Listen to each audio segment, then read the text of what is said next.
Tonight, federal agents execute the largest seizure in modern history, 300 billion barrels. No one saw this coming. This is not a raid. This is the largest energy seizure in modern history. And you are about to see how close we came to losing control of the Western Hemisphere's oil supply forever. January 7th, 2026, 4:17 a.m., Caracas, Venezuela. The PDVSA headquarters, a fortress of glass and steel rising 32 stories above the city, sits in complete darkness. No security lights, no patrol vehicle, just silence. The kind of silence that comes right before everything explodes. 303 billion barrels. That is not a typo. 303 billion barrels of proven oil reserves, the largest on planet Earth. More than Saudi Arabia, more than Russia, more than the entire Middle East combined. And for the last 2 decades, it has been controlled by one man, President Nicolas Maduro, a dictator, a cartel collaborator. And according to the encrypted files the FBI Cyber Division cracked 72 hours ago, the silent partner of the most dangerous narco-state alliance ever built on this side of the Atlantic. But tonight, that ends. At 4:18 a.m., 6 Black Hawk helicopters cut through the fog over Caracas like shadows with rotors. No running lights, no radio chatter, pure stealth insertion. Inside those birds are operators you will never see in the news. Delta Force, Navy SEAL Team 6, FBI Hostage Rescue Team, DEA Special Response Team. This is not a law enforcement action. This is a surgical military strike on a sovereign nation's energy infrastructure. And it is happening right now. The lead helicopter drops fast over the PDVSA rooftop. Ropes deploy. 12 operators in black tactical gear fast rope onto the landing pad in under 8 seconds. Suppressed rifles up, laser sights sweeping. They move like water, fluid, silent, lethal. The rooftop access door is breached with a shaped charge so precise it does not even wake the pigeons on the adjacent building. Flashbang, smoke, entry, 4:19 a.m. The team split. Alpha moves down the executive floors. Bravo hits the data center in the sub-basement. Charlie secures the ground floor lobby and cuts all external communications. The entire 32-story building is locked down in under 90 seconds. No alarms, no gunfire, just the sound of boots on marble and the hiss of suppressed weapons covering every angle. Inside the executive suite on the 28th floor, they find him. Not Maduro. He is already in U.S. custody. Extracted 3 days earlier in a separate black operation you were never supposed to know about. No, tonight they are after someone worse. His name is Fabricio Navarro. Fictional, but his crimes are real enough. Chief Executive Officer of PDVSA. On paper, he is an oil executive. In reality, he is the logistics mastermind behind a shadow network that has been moving more than just crude oil through Venezuelan pipeline. Cocaine, heroin, fentanyl precursors, methamphetamine base, all of it flowing north through cartel corridors into the United States, hidden inside oil tankers, disguised as petroleum shipments, routed through shell refineries in the Caribbean. And Navarro did not just allow it, he engineered it. He turned the entire Venezuelan state oil company into the world's largest narcotics smuggling operation. The FBI tactical team finds Navarro in his private office, sitting behind a mahogany desk the size of a small car, wearing a silk robe, sipping scotch like he has been waiting for them. He smiles. He does not run. He does not reach for a weapon. He just points at the wall behind him. And that is when the agents see it. A digital map, floor to ceiling, glowing in red and gold. Hundreds of routes, pipelines, shipping lanes, refinery nodes, cartel distribution hubs, every single one of them connected back to PDVSA. And at the center of it all, one code name pulsing like a heartbeat, Operation Oil Fortress. Navarro leans back in his chair and says something in Spanish that makes the translator freeze. The agent in charge asks him to repeat it. Navarro switches to perfect English. He says, "You think you came here to seize oil? You came here because we let you. This was always the plan." 4:41 a.m. FBI cyber forensics agents are already inside the PDVSA data center 3 floors below ground. Server farms the size of shipping containers, encrypted hard drives stacked in climate-controlled vaults, communication logs dating back 12 years. And the moment they crack the first firewall, the scope of what they are looking at hits them like a freight train. This is not just about Venezuela. This is continental. The lead analyst, a woman named Agent Rebecca Ortiz, fictional name, real skill set, pulls up a master ledger on her laptop. Her hands are shaking. She has been with the FBI for 19 years. She has seen cartel networks. She has tracked terrorist financing. She has dismantled money laundering empires, but she has never seen anything like this.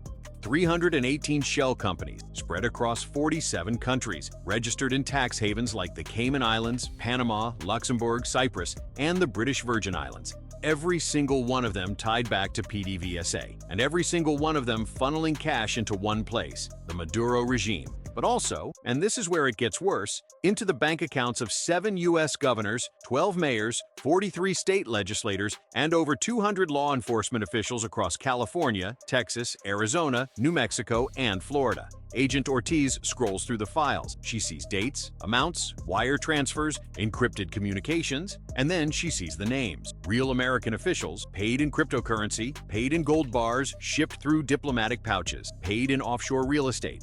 All of it in exchange for one thing: turning a blind eye to the oil tankers coming north. The tankers that were not just carrying crude, they were carrying death. One file stands out: Project Solaris, a joint operation between PDVSA, the Sinaloa cartel, and a faction inside the Colombian FARC remnants. The goal? Turn Venezuela into the heroin and cocaine refinery capital of the Western Hemisphere. Use the oil infrastructure as cover. Use the shipping routes as highways. Use the corruption network to keep it invisible. And it worked. For over a decade, it worked. Agent Ortiz hits print, 47 pages of evidence. She walks them upstairs to the command post. She drops them on the table in front of the FBI deputy director on site. She does not say a word. She does not have to. The deputy director reads the first page, then the second. Then he picks up the satellite phone and makes one call. To Washington, to the National Security Council, and he says 3 words: activate Phase 2, 6:12 a.m. The sun is barely up over the Caribbean, but the operation is already expanding like wildfire. At U.S. Southern Command Headquarters in Doral, Florida, a digital operations map lights up with over 300 red target markers stretching from Caracas to Los Angeles. Every single one of them is a node in the oil fortress network. Cartel safe houses, refinery fronts, shipping brokers, corrupt port officials, shadow logistics firms. And the federal response is unprecedented. 1,200 agents, FBI, DEA, ICE, ATF, Homeland Security investigations, U.S. Marshals, coordinated across 6 countries: the United States, Colombia, Panama, Mexico, Trinidad, and Aruba.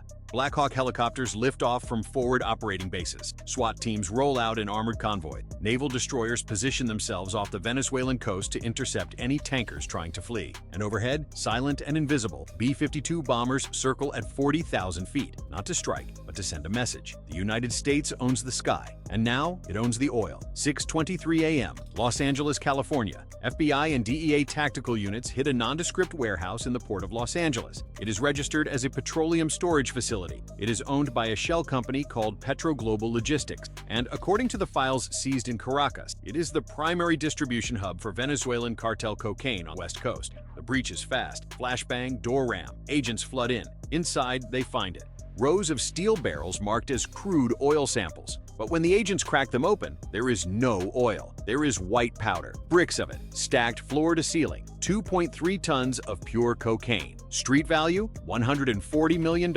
hidden in plain sight, shipped through the Port of Los Angeles under falsified customs document, signed off by a fictional Port Authority director named Marcus Delgado, who was arrested 6 minutes later in his Beverly Hills home, still in his pajamas, with $3 million in cash stuffed inside his walls. But that is just the beginning. Simultaneously, teams hit San Diego, Phoenix, El Paso, Houston, Miami, each location the same: warehouses, storage depots, shipping containers, all of them filled with narcotics disguised as oil industry supplies. Fentanyl pills hidden in lubricant drums, methamphetamine powder packed inside pipeline insulation foam, heroin bricks vacuum sealed and submerged in crude oil transport tanks. It is not smuggling, it is industrial scale trafficking, and the numbers are devastating. By 8 a.m. the DEA has seized over 12 tons of cocaine, 4 tons of methamphetamine, 800 kilograms of heroin, and 2.1 million fentanyl pills. Enough fentanyl to kill half the population of California, twice. But the worst discovery comes in El Paso, Texas,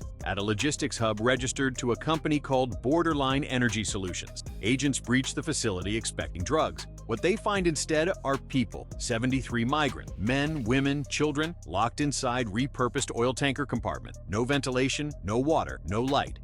Human trafficking disguised as energy logistics. Border Patrol medics rush in. 5 of the migrants are already dead, suffocated. The others are barely alive. The FBI agent in charge of the scene, a man named Agent Carlos Mendoza, fictional name, Real Raid, stands outside the warehouse and radios back to command. His voice cracks when he says, "They were not smuggling oil. They were smuggling everything, and they used our own infrastructure to do it." 9:37 a.m. Back in Caracas, inside the PDVSA headquarters, forensic accountants are pulling apart the financial web. And what they find is a system so deeply embedded into the global economy that dismantling it will take years. PDVSA was not just selling oil, it was laundering cartel money on a scale that makes Pablo Escobar look like a street deal. Here is how it worked. The Sinaloa cartel and CJNG, two of the most violent drug cartels in Mexico, would produce cocaine and methamphetamine in cartel superlabs in the mountains of Sinaloa and Jalisco. They would ship it south to Colombia. From Colombia, it would go to Venezuela, and once it entered Venezuela, it disappeared into the PDVSA system. The cocaine would be packed inside crude oil shipments. The methamphetamine would be dissolved into petroleum solvents. The fentanyl precursors would be labeled as refinery chemical, and then the shipments would sail north to the United States, to Europe, to Asia, under the protection of diplomatic immunity, international oil trade agreements, and corrupt port inspectors. But the money flow was even more brilliant. PDVSA would invoice the drug cartels through fake refinery contracts. The cartels would pay in cryptocurrency. PDVSA would convert the crypto into gold. The gold would be shipped to Switzerland, and from Switzerland it would re-enter the global banking system as clean oil revenue. Billions of dollars every single month, laundered through one of the most respected state oil companies on earth. And the man who designed it? Fabricio Navarro. The same man sitting in FBI custody right now, still smiling, still calm, because he knows something the agents do not. He knows that even with PDVSA seized, even with Maduro arrested, the network is too big to kill. It has roots in every continent, in every port, in every pipeline, and most terrifyingly, in every government. 10:51 a.m. The FBI raids the home of a fictional California state governor named Governor Alan Richter. He is not home. He is in Sacramento, in his office, about to hold a press conference on environmental policy. But federal agents do not wait for permission. They execute a search warrant, and inside his Malibu estate, in a locked study behind a false bookshelf, they find it. 3 encrypted laptops, 12 external hard drives, and a handwritten ledger detailing every payment he received from PDVSA over the last 8 years, $15 million, in exchange for executive orders that relaxed port inspections, environmental waivers that allowed Venezuelan tankers to dock without EPA review, and budget cuts that defunded the DEA's coastal interdiction units. Governor Richter is arrested on live television. The footage goes viral within minutes. A sitting U.S. governor, handcuffed, perp walked out of his own office by federal agents. The charges? Racketeering, conspiracy to distribute narcotics, money laundering, treason. But he is not alone. Over the next 6 hours, the FBI arrests 4 more governors across Arizona, New Mexico, Texas, and Florida. All fictional names, all real crimes. Mayors fall, police chiefs are dragged out of their homes, Border Patrol supervisors, county judges, state legislators. The arrests do not stop, because the corruption did not stop at the border. It lived inside the system, inside the badge, inside the office, inside the vote. And that is the nightmare, when the criminals do not break into the system, when they become the system. 1:14 p.m. The DEA's Special Operations Division convenes an emergency briefing at their headquarters in Arlington, Virginia. On the screen is a map that looks like a spider web. Every thread represents a drug route. Every node represents a cartel operative. And at the center of the web is PDVSA. But the web does not end at Venezuela's borders. It stretches into Colombia, where cocaine labs are powered by Venezuelan diesel. Into Mexico, where fentanyl labs use Venezuelan chemical precursors. Into Central America, where migrant smuggling routes are funded by Venezuelan oil money. And into the United States, where every major port city from San Diego to Miami has been compromised by oil fortress operatives. The DEA administrator, a woman named Director Lisa Hartman, fictional but fierce, stands at the front of the room and delivers the line that will define this operation. She says, "We did not just seize oil today. We seized the blueprint for the narco-state of the future. And if we had waited one more year, we would have lost this war." Because that is what Oil Fortress was. It was not a smuggling ring. It was a hostile takeover of ports, of pipelines, of politicians, of power, and it was designed to be permanent. The files show plans to expand the network into Canada, into Europe, into Africa, and to turn Venezuela into the untouchable hub of a global narcotics empire, protected by oil money, legitimized by state power, and shielded by corruption so deep that no one would ever be able to touch it. They did touch it, and they are burning it to the ground. 2:43 p.m. U.S. Navy warships seize 4 Venezuelan oil tankers in international waters off the coast of Aruba. Each tanker is carrying crude oil, but each tanker is also carrying hidden compartments. Inside those compartments, agents find over 3 tons of cocaine. 200 kilograms of heroin, and $16 million in shrink-wrapped cash. The tankers are rerouted to a U.S. naval base, the crews are arrested, and the crude oil? It is offloaded and transferred to U.S. strategic reserves. 303 billion barrels, now under American control. And that is the message being sent to every cartel, every dictator, every corrupt official who thought they could hide behind oil. You cannot. 4:17 p.m. Exactly 12 hours after the first breach, FBI director stands in front of a podium in Washington, D.C. and reads a statement that will be studied in law schools and military academies for decades. He says, "Today, the United States executed the largest coordinated counter-narcotics and anti-corruption operation in history. We have seized over 300 billion barrels of oil. We have arrested over 470 individuals. We have dismantled a narco-state alliance that threatened the sovereignty of the Western Hemisphere. And we have sent a message. There is no fortress we cannot breach. There is no empire we cannot dismantle. And there is no amount of oil that will shield you from justice."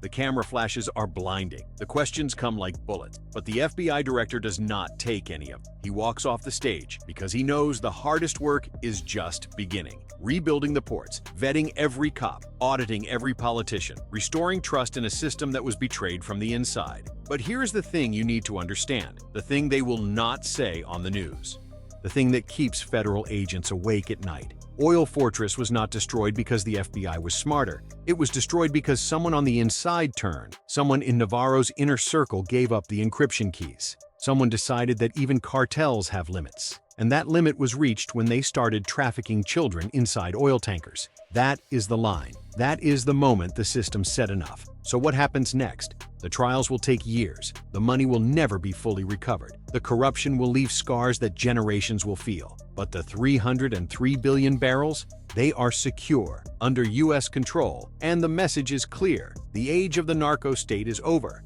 Not because cartels are gone, but because the world is finally willing to fight back. If you are still watching this, if you made it this far, then you understand. This is not just a story about oil or drugs or corruption. This is a story about power, about what happens when the people who are supposed to protect you decide to sell you instead, and about what happens when someone finally says no. Tap the like button if you want more people to see this. Comment "Fortress Broken" if you believe corruption should be dragged into the light. Share this video if you think the truth matters more than the headline. And remember, this story is fictional, but the threat is real because somewhere, right now, another network is being built, another official is being bought, another pipeline is being turned into a highway for death. The question is not whether it will happen again. The question is whether we will be ready when it does.